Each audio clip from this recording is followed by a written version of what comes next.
Hello everyone, and welcome back for your second stimulus check and stimulus package update for today, August 27th. We have made it through another day together, and I hope you're having a very blessed Thursday. As always, my name is Dion, and if you have already subscribed to my channel, welcome back and thank you very much. Make sure to like this video because that helps with the YouTube algorithm so more people like you can see it. And if you're not a subscriber, well, we have over 10,000 people in the Finance Kit community, so please consider subscribing for daily stimulus updates and other personal finance tips in the future. What Republicans are working on and how long Democrats are willing to wait for the next stimulus package, it's coming your way in just a second. But first, a quick constitutional check and FEMA update. On my video yesterday, I got a few very interesting questions from a member of our community. And here is what they asked. We just heard some states are not doing FEMA retroactive payments back from July 27th. Could you please do a video on why and which states are and are not doing this? And in addition, they also asked if it's an executive order, doesn't that override only the state? Because it does override Congress and the Senate. Two parts question. I love it. So here are the answers. Yes, when Trump signed the executive order, it allocated $44 billion from existing funds to provide the extra $300 unemployment benefit. There are 3 states that have confirmed retroactive payments from August 1st, and that is as far as I know. Those are Arizona, Maryland, and Oklahoma. But here's the tricky part. FEMA will provide funding for the states approved for only 3 weeks. After 3 weeks, the decision will be made on week-by-week basis based on how much funds are left. So technically, retroactive or not, the funds are limited and people will receive extra benefits for a set period of time. So if you receive payments from August 1st to August 22nd, is the same as receiving payments from September 1st to September 22nd, for example. The amount of money you will receive if you qualify for the unemployment benefits is exactly the same. Does that make sense? There are no extra funds coming unless Congress approves more funding. Which brings us to the second portion of the question. You see, an executive order manages operations of the federal government. They are not meant to create programs, approve funding, or anything like that. So if we really want to get technical, like some of the scholars up at the Hill, Trump did violate some of his powers with the executive orders. But please don't quote me on that. I am not a lawyer. Based on the Constitution, he is not allowed to create programs and provide funding. The president can sign bills into a law, but he cannot make laws or decide how federal money will be spent. This is why the president cannot single-handedly, with an executive order, approve a second stimulus check. He can support it, he can ask for it, but Congress needs to approve the funding and pass the bill. His executive orders did repurpose some funds and provided guidance on how to distribute the extra $300. This is why some states initially called those executive orders illegal and refused to apply.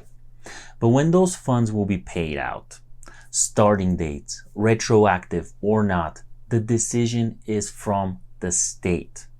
I hope this clarified things a little bit. Thank you for the great questions. Please keep them coming.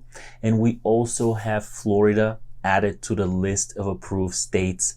So now we have 33 states I really don't want to go through 33 and list all those states, but those states are now approved for the extra $300 benefit. Florida is the last added.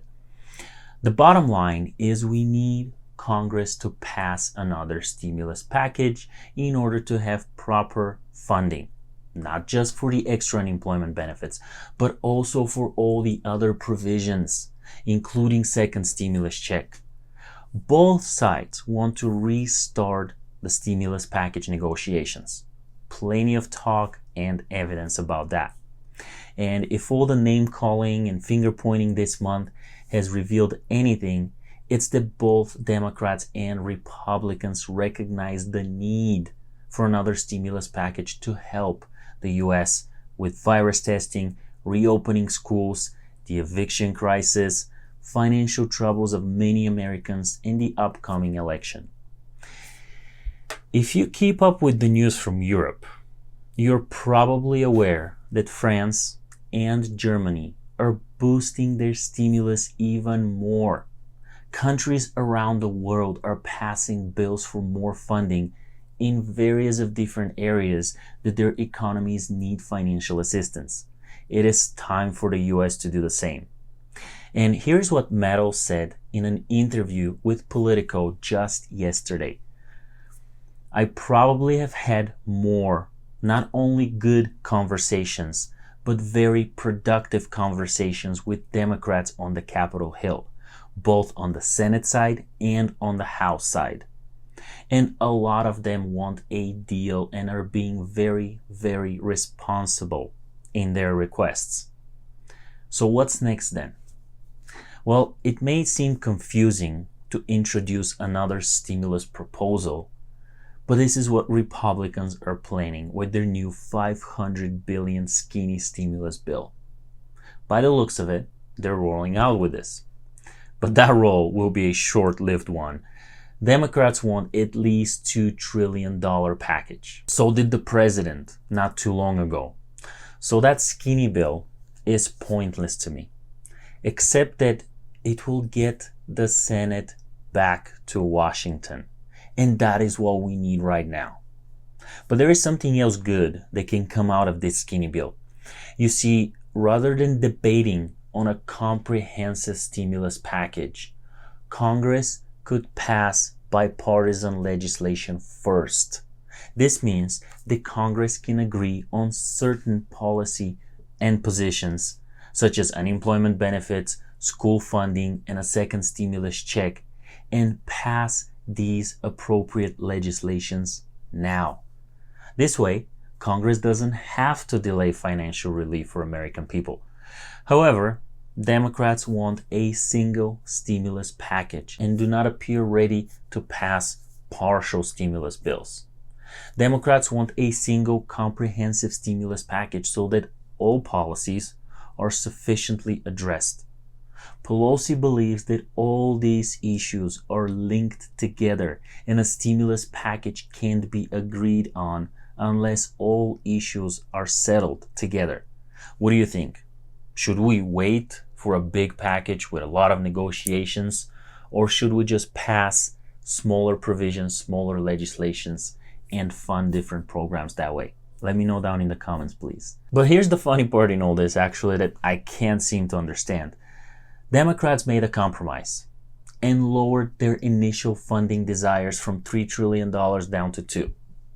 At the same time, Republicans went the opposite way, and instead of agreeing with all this, they as well slashed their bill from $1 trillion to half that. But what Meadows also said is he expects Pelosi to hold out until the end of September, when Congress faces a deadline to avoid a government shutdown. That's when she would try to get all her desires and provisions into one bill. We know a government budget voting is always exciting times. We've seen our fair share of government shutdowns recently as well. Worst case scenario, the wait will be over soon. Personally, I'm certain of that. If for no other reason, a second stimulus check will happen because we're in an election year. And no politician wants to tell their voters that a second check is off the table. Please like, share, and comment. I appreciate you watching this video and I hope you're staying safe. Please hit the like button, and as you know, I have given you all the updates as soon as physically possible with working around the clock for you. As soon as we know more, you will see it right here on the Finance Kit channel. I want to say thank you if you have already subscribed to my channel. If not, make sure to hit the subscribe button and that bell notification because I will bring you all the updates as they happen. I hope this video was informative and provided some value to you. Like and share so more people can see it. And down in the description, you will see some other helpful links and helpful videos as well. Thank you for pushing your financial mindset towards a better reality. Until next time, stay positive, master your finances, and take a good care of yourself and those around you.